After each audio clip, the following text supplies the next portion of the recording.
America, this is Mark A back in effect. Mark A stay in effect. Mark A will always be in effect.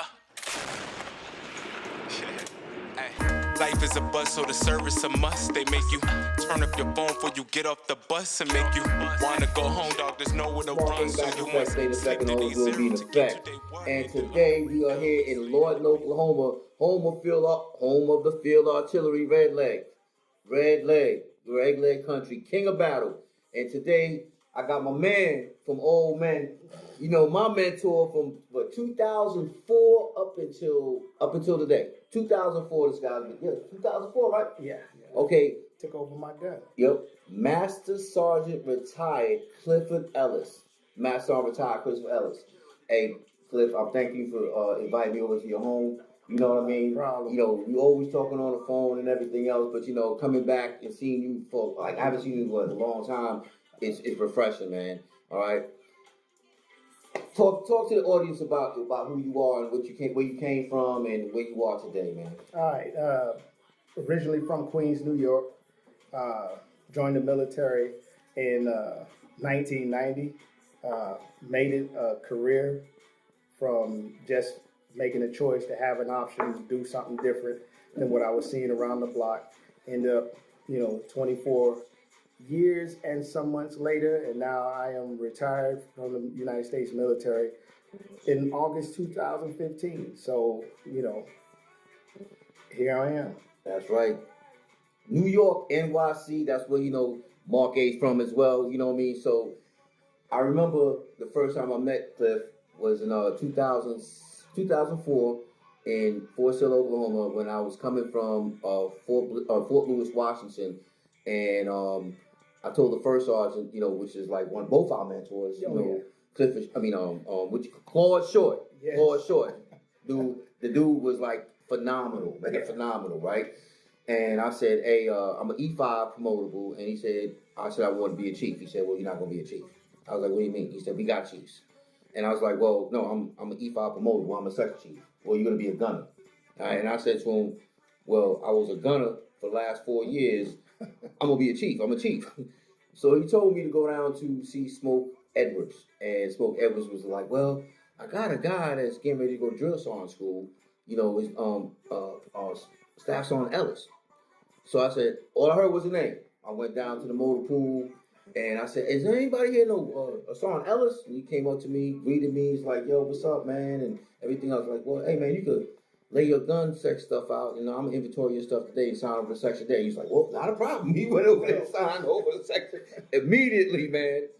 But then he didn't end up going to drill sergeant school, and we at the time he was preparing me. From that time on, man, I've been asking questions, and he been preparing me to to continue pushing off in my career. And he ended up staying in the battery, deployed in 2006 to Iraq, and he was made E7, was a sergeant first class, and he was a platoon sergeant. And I'm gonna tell you again, I go back and I tell the audience all the time that it takes a village to raise a child, but as you become a man, you pick your own villagers. You know what I mean? And this guy's my villager, man. From day one, he's my villager. I want the audience to know about in 2006, okay, when we was deployed, what was going through your head, and from that time on, how your career evolved, I should say, under the leadership of one of your mentors. So, when my mentor, so I'll make it short, he retired, so I'll make it short. He came to me and he said, there's nothing else you can do as a section chief.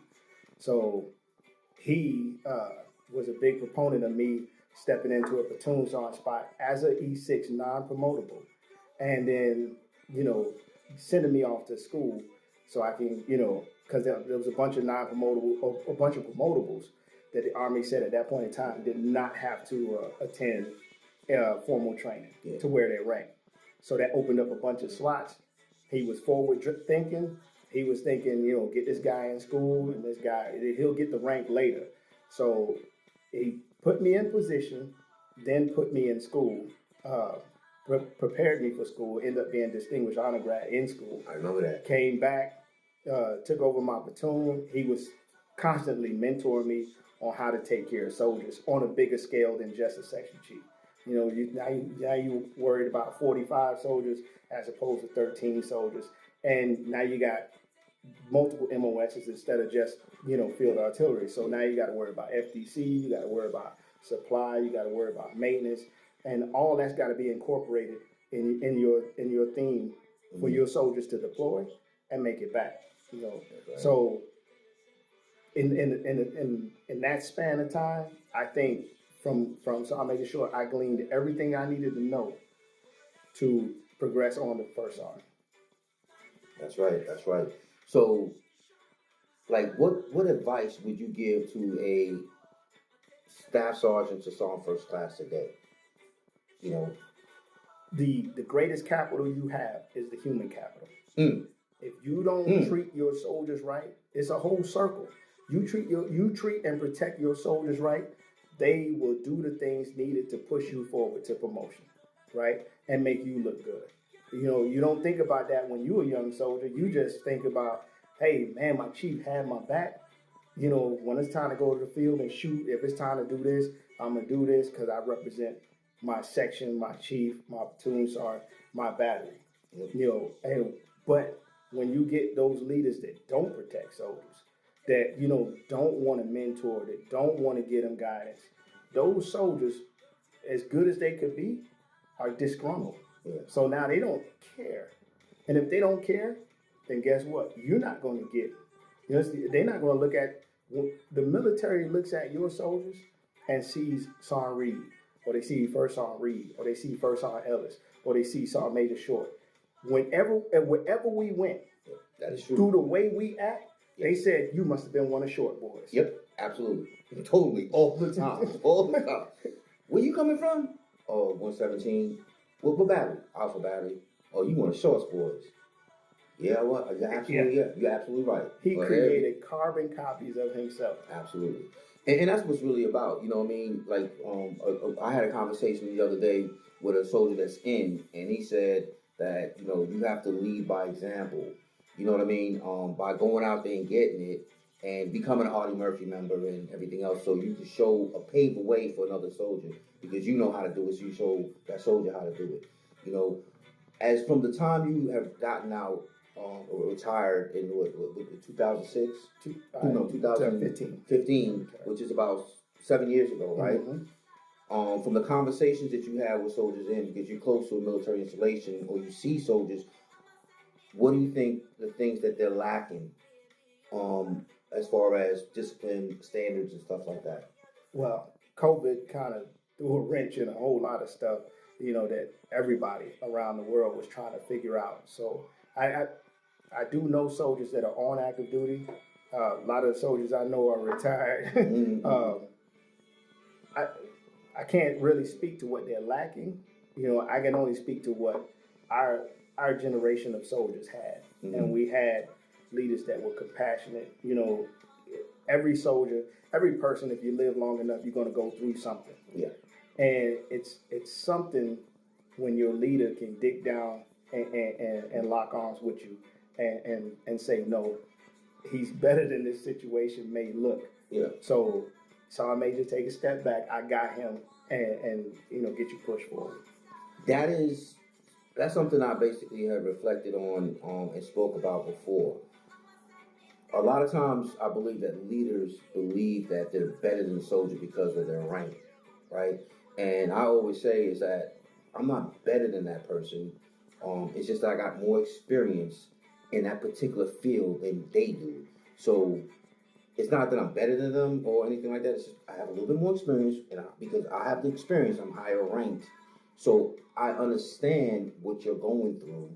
You know what I mean? And I'm trying to either prevent you from going to the far left. Yeah.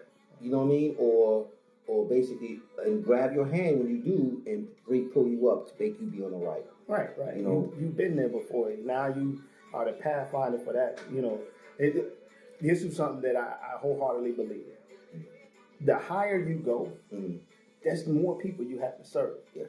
You know, you're E5, you got to serve just your gun section or your ammo team. Yeah. You know what I'm saying? You got to provide them with the necessary things they need to get that mission done. You're a section chief, now you got to provide for that gun and that ammo section. You're a platoon sergeant, now you got 3 sections and an FDC. You know what I'm saying? You're a first sergeant, it just gets bigger, but you still the number 1 servant. Yeah. Selfless servant. I said that word before, selfless servant. And that's exactly the meaning of selfless servant. You know, now, E, I call him Big E, you know what I mean? Is during your career, okay, of 24 years, did you have any type of hard times that you could kind of bring forth to the audience, like maybe a soldier out there might be going through the same thing, they're watching this and get them out of it? So, in 2003, the initial deployment push and all that stuff, I came home to no family, right? Kids in the wind with the woman who was soon to be, was about to be my ex-wife. And then she dropped the kids on me, and I had to be a single dad for like 6 months, until she got squared away, right? My unit, my first sergeant, was like, hey, I got you. Just, stay on your PT. You don't have to worry. Call me.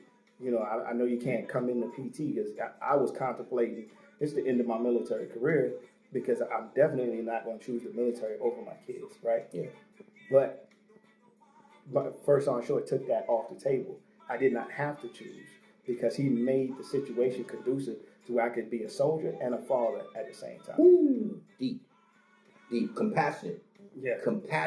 Compassion for the soldier by paying attention of the soldier, right? Right. And that's something I know that First On Short basically instilled in me as well. You know what I mean? And I remember in my career, I tried to think like how he thought, and he always said this word proactive. Reed, you gotta be proactive.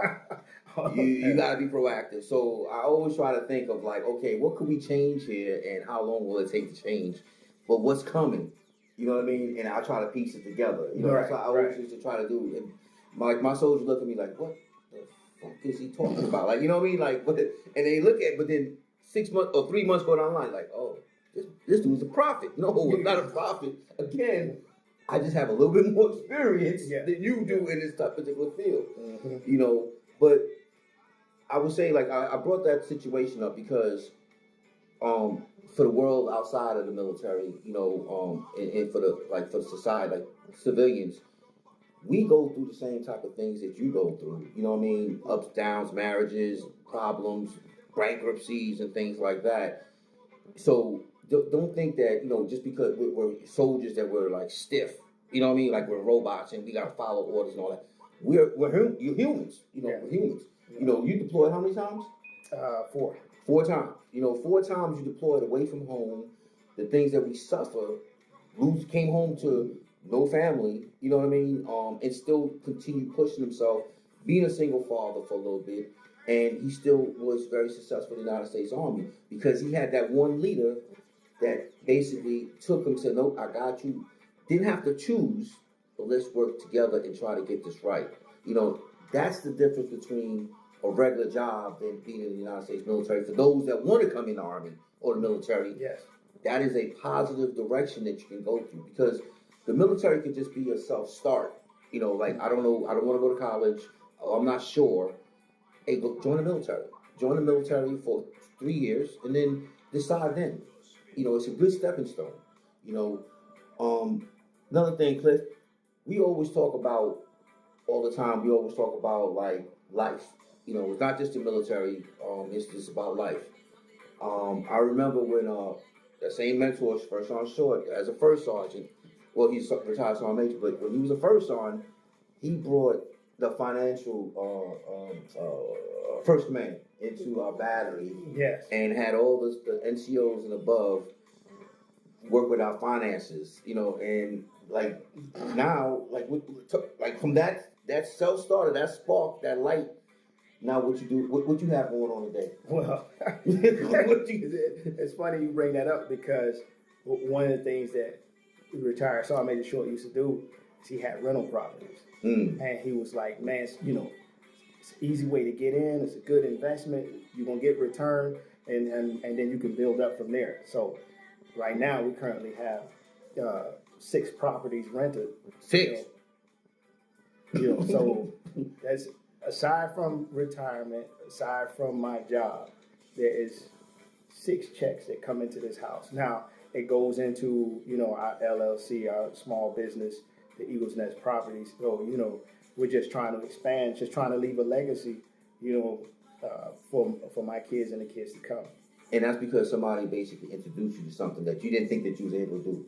Information that I didn't have as a young man in New York. Yeah. Get a high school diploma and get a good job. Yeah. You know what I'm saying? Instead, I joined an organization that eventually became my family.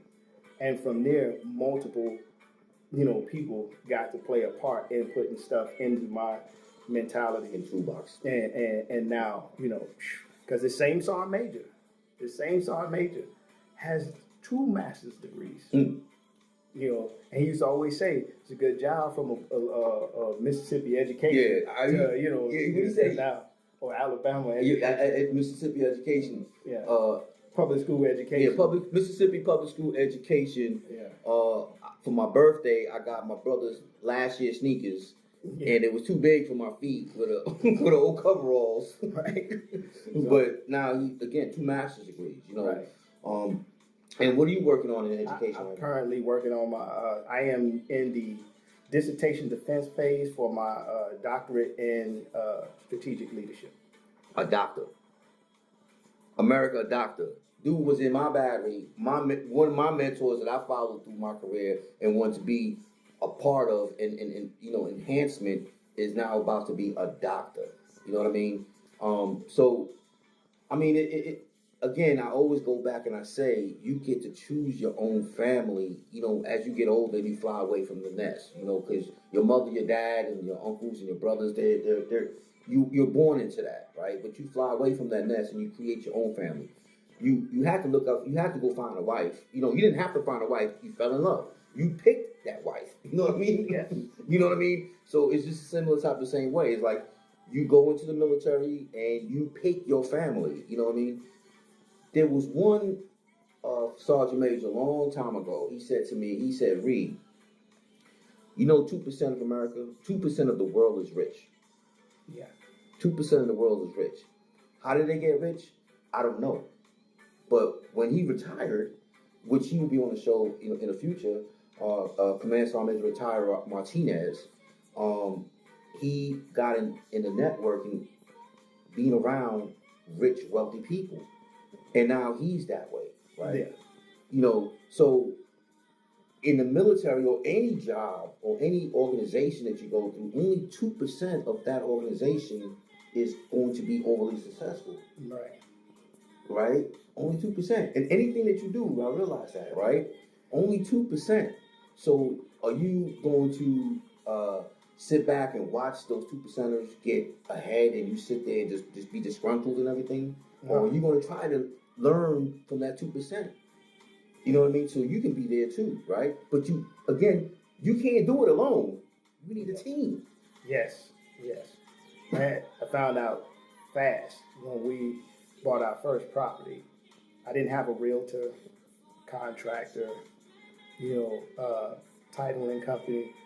All those things you need, if you start buying properties, all those things you're going to need, because I had to set the price on what I'm willing to spend, because I don't want to have mortgages on these properties, right? So we buy in cash, and then we buy at the low end, and then that's when the contractor comes in, because he got to fix all that stuff, and he got to have the same mentality. I remember the first property, my wife was like, "Oh, we're gonna put this in here and that," and he was like, "No, this is not the house you living in. You're not about to bring this one up to where you live at." You know what I'm saying? What we doing is we getting it fixed. We getting ready. It's gonna be inspection ready, and then you can get people moved in, and you can start getting revenue. That's what's up. But it does take a team, and you got to be willing to, speak to people, and coming from an organization like the Army, everything is a team. You don't do nothing on your own.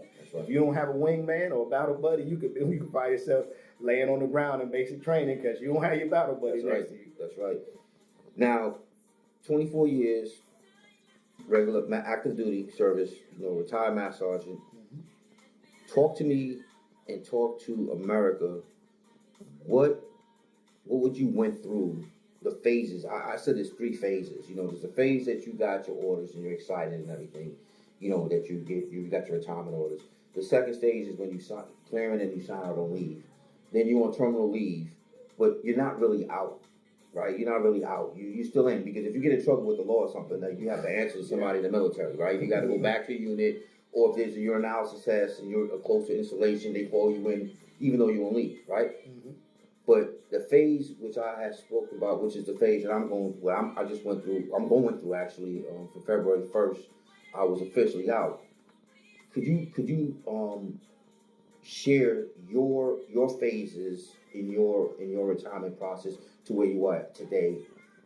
Well, you say first phase where you get orders and you excited, but my excitement was kind of mixed with anticipation and fear, because I've only been on this planet for 50 years. 24 and like 8 months have been, so half my life. Absolutely. I've known consistency. I've known training schedules. I even know what they serve in the mess hall, so I know if I'm going to eat there or not. You know, PT, everything was laid out for me. I didn't have to worry about what to dress, because my uniform was already, already picked out for me. So getting out, I had mentors who have already paved that way, already went that way. So I stayed connected, and they like, don't worry about it. They was very encouraging, so kind of eased some of the anxiety, but there's still a fear of the unknown. But being a soldier, we learn through PCS. Yeah, you don't know what you're going to get when you get to the next unit. You don't know what you're going to get when you get off that plane. You just know you prepared for most, and whatever happens, you attack it along the way. Yeah. So that was phase 1. Phase 2, on terminal leave, again, soft stepping, because the Army still has you in their grasp. But I threw myself into a bunch of, I tried home improvement stuff, ended up destroying my own, my own house. It was a quick reminder that you can't do everything, right? So I had to pay somebody to fix the floors. And I was like, just watch TV and show me how to do that kind of stuff. So found out I'm not a handyman. You know what I'm saying? I can fix a house. I can get that thing right. But laying tile, not there, right? So, but that was a good turning point. It was a good lesson learned, because, I've seen soldiers get out and sit on their hands and do nothing, and then fade to black. And I don't want that to be, what I'm saying? Even though I spent 24 years in, I still retired young. So, and in terms of, other people having to retire at 65. So I threw myself into, I'm going to start, getting into education, start, doing other things just to, create some busy work. Found my first job. I was a youth counselor for the city of Lawton, and it fell right in line with, being a first sergeant over a BCT. You helping young men and women, change their mindset, get into that military mode. So that's where I found myself, and then I moved on across. Of course, now I'm a college prep advisor for the University of Cameron. Again, dealing with high schoolers and their mentality as they go forth to post-secondary education. Something that nobody really talked about when I was in high school. Exactly. So in that phase, kind of found what I want to do, where I feel comfortable at, and then once I, got out, that was the deconditioning stage for me, because in the military, mission first, people always. So you got to get that mission done. Dealing with these civilians, and they kind of got the I'll get to it mentality. So I'm sending paperwork like, let me get this done. I got to get this scholarship written. And they like, all right, the deadline is next January. So you sent it earlier. We good. So I had to deconditioned. You know, I still have the soldier in me, Yeah. but he's not the biggest part now. Yeah. You know what I'm saying? Yeah. Now the coach mentor for high school students is the biggest part. Okay. So now, what's your zen? You said education. I know you about to get the doctrine. But what's your zen? Just helping people. Helping people. You know, obviously with the degrees I have, I can get a better paying job, a higher paying job. But it's not about the money. Yeah. It's about looking at these students and seeing myself in these students and what I'm able to give them. Because again, you know, 1990, I was like about to graduate high school. What am I gonna do? Yeah. There was nobody there. The only thing they said was go get a good job. Yeah. They didn't tell you how. They didn't tell you where to look at or anything like that. So with my high schoolers, my seniors more specifically, man, I'm involved. Man, let me help you fill out this FAFSA. Let's pick the right school for you. School is not right for you? No problem. Let's go to Votech. No, you don't want to do school, period? Hey, I think you need a time to grow up. You know what I'm saying? A time to mature. You're not bad, but I think a time for maturity needs to happen. Let me call one of my recruiter buddies and let me get you in that uniform. That way, you know what I'm saying? Medical's paid. You know, you're going to have food to eat. You're going to have a shelter over your head, and you'll get time to grow up. Yep, and at the time to think over what you really want to do. Right. And then that was actually my path, because I came in 1990 and graduated basic training and went like I think a week or two later I'm in Operation Desert Storm this shield. Like I was like, yo, you know, with a weapon, and I'm sitting there like, yo, in the dark. What am I doing here? What am I doing here? I'm scudding missiles over my head, and I'm like, what the? You know, my mom sent me here to die. You know what I mean? Like, and all I want to do is play ball. You know what I mean? Like, that's what I want to do. You know, recruiter come over the house. Oh, you can play for the Army. Oh, really? How much you get? I think it was like $1,700 a month. Oh, really? Let me sign a contract. My mentality. So, you know, and in '94 I got out. You know what I mean? And then again, like I was talking to a couple of shows before. It was like this guy Sean Lampkins. I was always getting in trouble, but he kind of paved the way. Like you know, I could get this. Like this guy just wants to play ball. Let me play ball. So that's what I did. And then I got out, but that's the thing that actually started making me consider going back in because of the teamwork, because of the commodity and things like that. And I was more mature, you know, and you know, here I am today. It's, you know, I feel like I'm happy. I mean, I'm in good shape, you know, and I believe I have a successful career, you know. And again, that 2%, because this is something I think about. I was thinking about this the other day.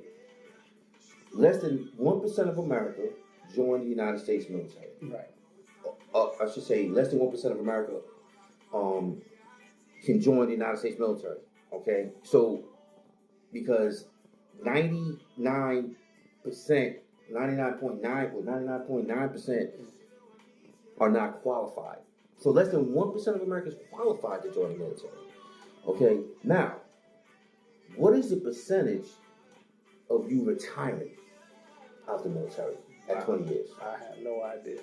It's got to be at least half of that, or maybe less than half. Less than that, because you're talking about deployment, you're talking about being medically boarded, you're talking about getting kicked out, you're talking about, you know, separation, early separations, you know, you're talking about, you know, the sacrifice, you know, the sacrifice. I don't even want to say it. The ultimate sacrifice. Right, the ultimate sacrifice. You know, but how many of that 1% of America retire at 20, 25, 30 years? You know, that's something to look up. Yeah. Now, are you blessed by retiring? Are we blessed by retiring? Absolutely. Extremely. Yep. Elite. You know what I mean? And that's why I say it. And I'm not tooting my own our horn as being a veteran, but the things that you have to go through, you know, being in the Army or military for 20, 25, 30 years, it's like working at a job for 70 years, man. Yeah. Yeah. You know what I mean? It's working a job for 70 years. So I just thought about that like about a week or two ago, and I was sitting back and reflecting like, I want to know the percentage of the number of personnel that actually retired, you know. And I thought about this. I said, well, let me make it easy. Like, let me try to find out the number of personnel in my basic training class that retired. Oh, wow. And I got with my partners, basic training brothers that, you know, we still today, after 30 years, we still talk on the phone on Zoom meetings, and it was out of the 6 guys, only myself, Brazil, Harding, and Lincoln retired 20 years. But there was like, say, 10 of us, 4 out of 10, so that's 40%. So I kind of took it like that, but that's just one basic training unit. That's one, combat arms is 2 month basic training, AIT, that's it. Yeah. So I that's something I need to really look up, you know. But now, how are you feeling? Like, is there anything that you would like to talk to America, you know, to let them know about? Man, okay. So that's a that's a vast question. I would say this. You know what I'm saying?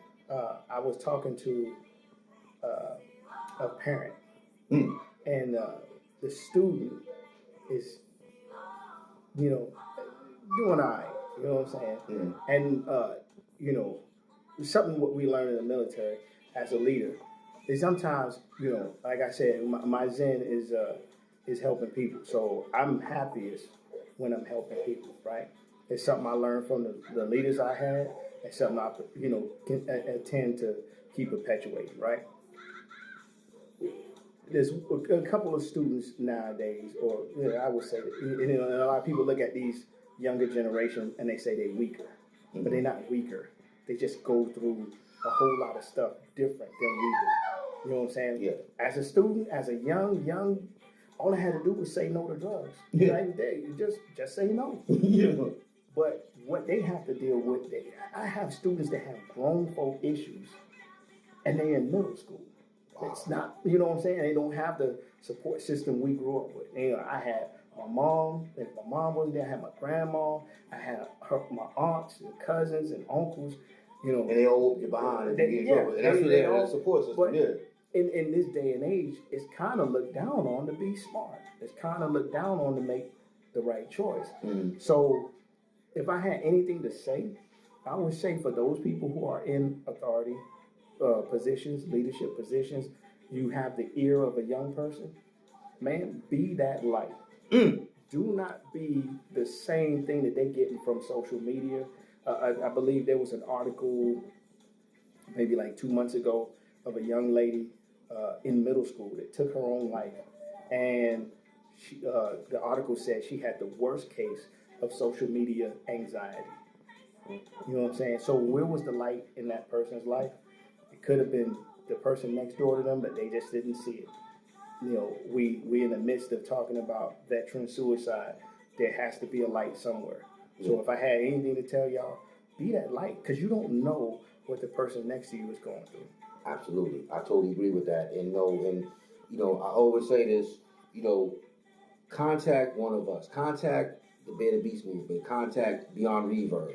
You know what I mean? Contact guys that, you know, or people that was in the military before, because I guarantee you, if you talk to 10 of them, and I said it before on the first show, if you talk to 10 people that your brothers or sisters within the military, okay, I guarantee you 5 of them is feeling the exact same way. 5 of them. You know, and you just talk, man. And if you got to catch a flight, or they catch a flight down to you, to see you, that's therapeutic. Because I know to myself, like my grandma, like I'll tell you, when I was doing my VA, what do you call it, my VA appointments, and the therapist said to me, "Do you have anybody around you that can understand, or do you talk to?" And I said, you know, you talk to your mom and dad, or your wife, or anybody like that. I was like, no, why would I talk to them about my issue? They were not involved with me when I was downrange with my soldiers and saw what I saw. You know what I mean? Like, why would I inflict that type of negative energy to them? You know what I mean? That's something I keep to myself. However, okay, the people that I deployed with, okay, understand, because they was going through the exact same thing I was going through at that particular moment or that particular times. So I called Ellis, you know, I called D-Web, I called Brazil, I called different people, Sergeant Overton, Sergeant Short. Like, I speak to those guys that are retired, and, you know, 9 times out of 10, you know what? They said, man, hey, Reed, I feel the same way sometimes, man. You know what I mean? And brother, by me sitting down and talking to you, it's therapeutic. Yeah. Yeah. Because I know you can understand, you know what I mean, which my family can't. Mm. And sometimes you just want to be heard. Yeah, that's it. You just want to be heard. You know what I mean? And so again, I'm telling, don't do something stupid.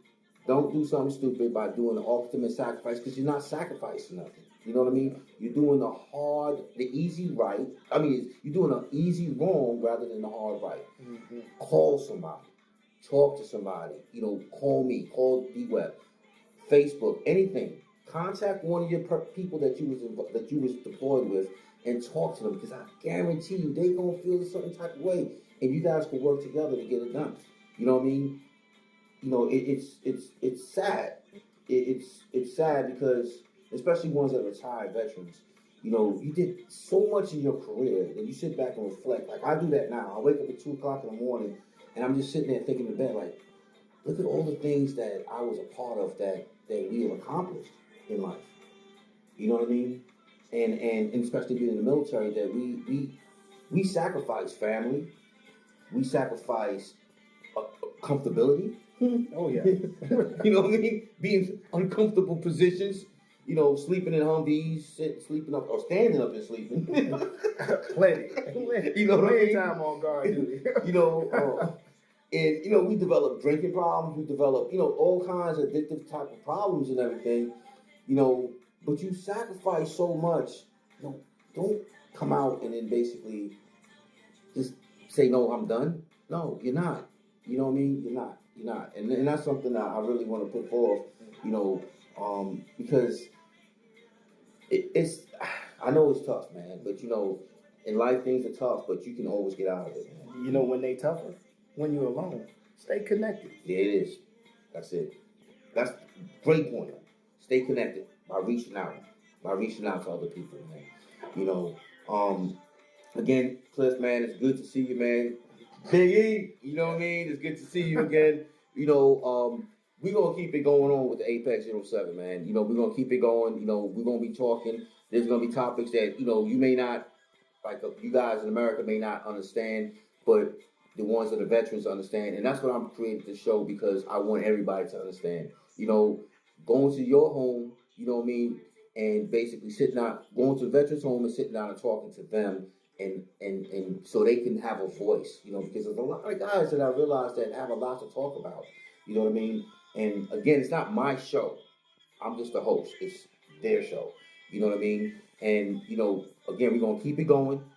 Apex 07, every 17th of the month, okay, at 06. And there's a reason why I say that. The 17th of the month, because statistics states that every 17 minutes a veteran commits suicide. Wow. Every 17 minutes a veteran commits suicide. And in 06, to let you know that we got your six. We got your back. Just like how I was in combat, we had your back. Just like we was in the foxhole, we got your back. But you got to reach out. Make that first step, okay? Continue on. I mean, as you work, what you do is get on that on my site, click like, subscribe.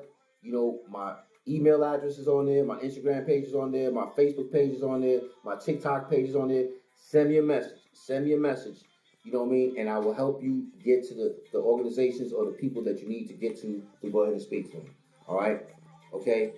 Again, Cliff, thank you for coming. I mean, thank you for having me, man. You know what I mean? We always talking smack on the phone. You know, he was upset that I got an LOM, and he was like, how you get an MOL? You know what I mean? I was like, I don't know, bro.